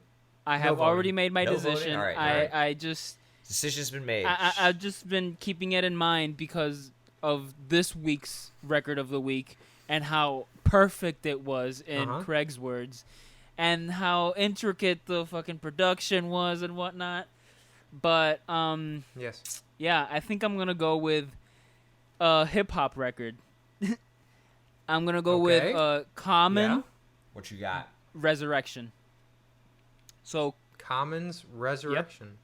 Okay. 1994 I'm record, stoked to hear and you know this. what? I don't know what this is. That's all I'm gonna leave it at. Yep. 94. 94? My birth 94. year. Yes. Tremendous. Well, there we go. Fuck yeah. Okay, the best cool. year. Happy Are birthday. you Common- saying you wrote this album? Craig? I wrote this album, me and Common together when I was born. Awesome. Well, again, Oh, dude, I'm no, gonna he's repeat from myself. Chicago. He's from like south side of Chicago. So yeah. Craig, are you Common? Am I Common? Dang. This is the question. Shit. We have been the Mystical Hot Chocolate Talks. We are the Mystical Hot Chocolate Endeavors. Thank you guys so much for watching. We will catch you next week, next Tuesday, because I've definitely, we're gonna post for Tuesdays now. Bye, everybody. Bye. Bye. Bye. Bye.